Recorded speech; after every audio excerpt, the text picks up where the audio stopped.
days are never ending, when the nights are feeling lonely, there's a place that I can go, where the birds are free to roam, in the sky, flying high, over fields of green, and where the stars inside the sky, we're the last ones shining bright, pushing through the storm tonight, we'll be burning on and on and on. We're the stars inside the sky, we're the last ones shining bright, pushing through the storm tonight, we'll be burning on and on and on.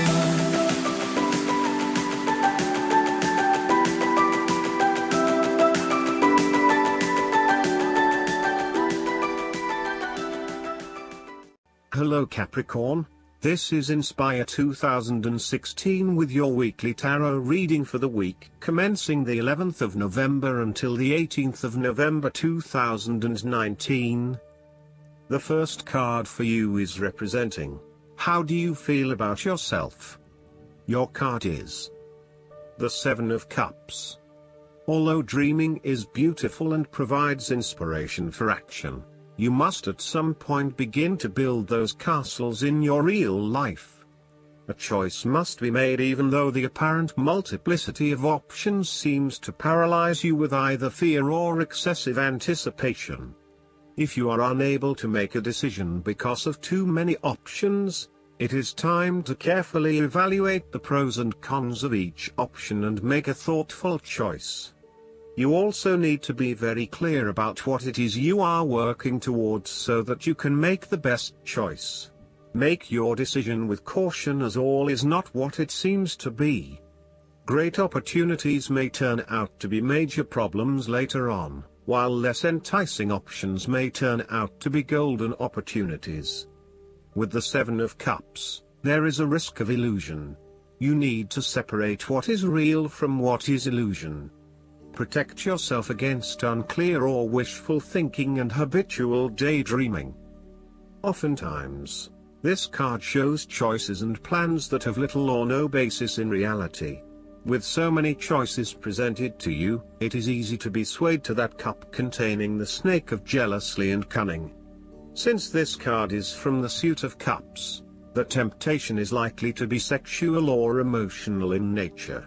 The one-night stand, the extramarital affair, and all those other things that seem innocent and pleasurable at the time they are undertaken. But in the vast majority of cases, the pleasure gained temporarily is far outweighed by the consequences that last, in most cases, for an entire lifetime. The second card for you is representing, what do you want most right now? Your card is the Nine of Pentacles. What do you want most right now is to sit back and relax and enjoy some of life's luxuries, since you have worked hard to get here. You deserve it. Do not be afraid to splurge, indulge or pamper yourself, particularly if it is as a reward for all of your hard work. Treat yourself to a special occasion, to simply celebrate the journey you have been on to achieve your goals and to re-energize yourself for the next phase. You are close to reaching completion, so acknowledge this and then prepare for what will come after. Sometimes, however, the Nine of Pentacles can indicate that you are close to reaching your goal but you have not yet made it. So, as a result, you may want to stick to your program and continue sacrificing until you have reached that goal. You are showing great self-discipline and self-control to ensure you get to where you want to be. Whilst the suit of Pentacles typically focuses on material wealth and gain, the Nine of Pentacles also suggests that you are in harmony with the nature that is around you. You have an appreciation for the beauty and abundance found in nature, and you are able to harness this energy to bring pleasure into your life. You may enjoy gardening or floristry, or you may simply like to pass your time in the beauty of nature with picnics or walks in the park. The third card for you is representing your fears. Your card is the Two of Pentacles. You are afraid that you cannot manage your activities and commitments. You may also be struggling to manage your finances and to stay on top of paying bills and keeping a bridge of other financial commitments. The stress is getting to you and you are becoming easily overwhelmed by your responsibilities. Therefore, this card encourages you to become more organized and more planned in your approach. You may need to bring a little more structure to your day-to-day affairs, through budgets, to-do lists, forward planning or diary and effective time management. Life is certainly a juggling act, so make sure you are on top of everything you need to be. You are not managing your work and family commitments.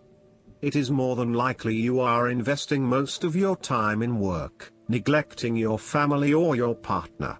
While you may be able to get away with a couple of late nights at work, there will come a time when enough is enough and you will need to make a choice. Something has got to give.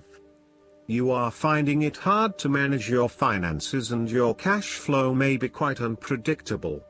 Now is the time to start a budget and stick to it. This card also advises you not to overcommit, particularly on a more physical, logistical, material plane.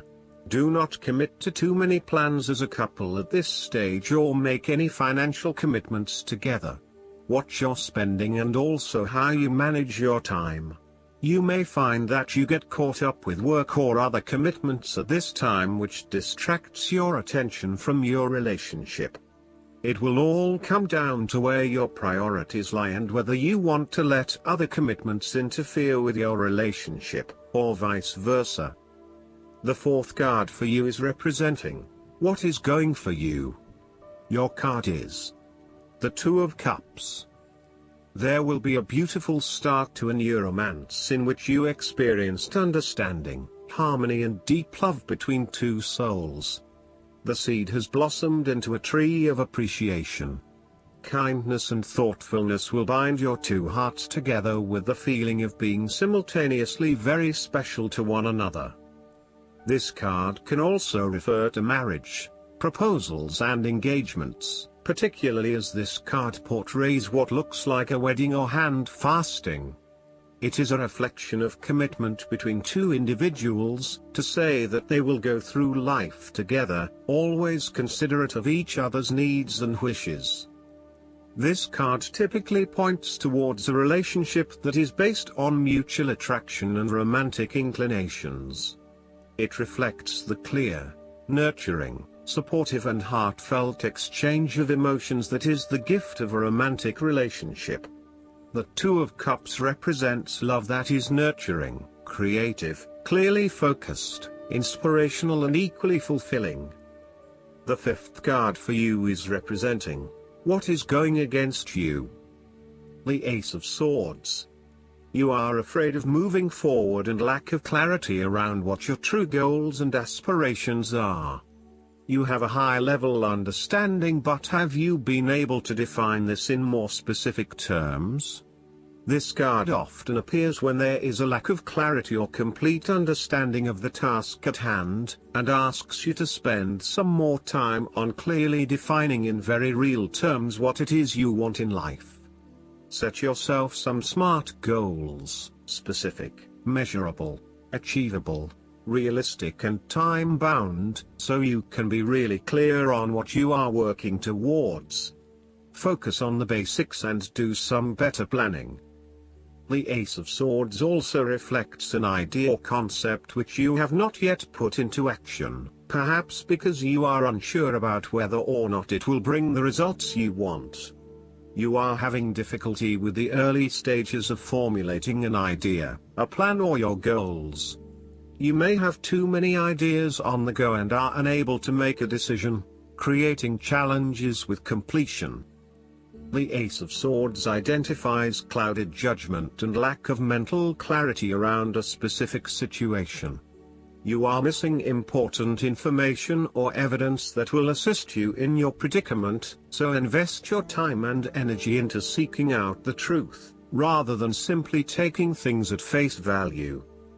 The Ace of Swords can also suggest that a situation has regressed into a state of complete chaos and confusion. Whatever clarity you had about the specific situation is now gone, and instead it feels like there is just one big mess. The last card for you is representing the likely outcome that you may have. Your card is the Queen of Cups. You are focusing on the emotional well-being of others rather than relying on rational or logical explanation. You are here to support and to teach others, by drawing upon your own intuition and sense of calm and emotional connectedness.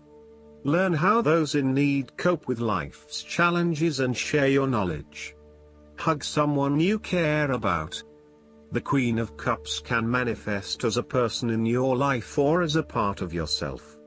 There might be a mature female significant figure in your life, most likely from water signs. She is often like a mirror, reflecting the hidden depths of others back to them, so they can see their own mysteries for themselves. Thus, the Queen of Cups indicates that you need to trust your intuition and listen to your inner voice. Trust the sensations and the feelings you are getting from your outside environment. One of the greatest assets of the Queen of Cups is her ability to sense the needs of those around her. Due to her associations with the element of water, the Queen of Cups can be passive and receptive. Her sensitivity draws those who struggle and suffer towards her. In many ways, she is a safe harbor for others. Her ability to connect on a soul level enables her to remedy the broken hearts of others. Her warmth and genuine caring make her a beacon of light. Because she is so responsive to the feelings of others, the Queen of Cups must constantly uphold her boundaries between herself and others. If not properly protected, the Queen of Cups can lose her own sense of self. This is her greatest vulnerability.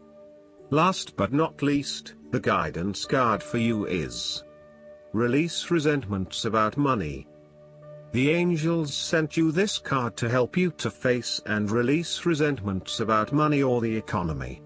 They realize that economics can seem to be a rigged and corrupt system, and having to work for money can feel upsetting. Yet, you only hurt yourself when you harbor ill will about money or those in financial power. Resentment is a negative affirmation that blocks your manifestations and abundance flow, because it sends out the energetic signal that you don't have enough and that others are to blame. Take back your power by affirming that you are your own economic system. Align your beliefs about money in a more positive direction by thinking about all the good you can do as you allow yourself to receive abundance. For example, you can donate to charity, open a healing or educational center, rescue animals, invest in earth-friendly inventions, start your own good news newspaper, and so forth. I hope that you enjoy everything, and if you like the reading, just please click subscribe and you will get instant notifications every time we publish a new video right to your YouTube. Thanks.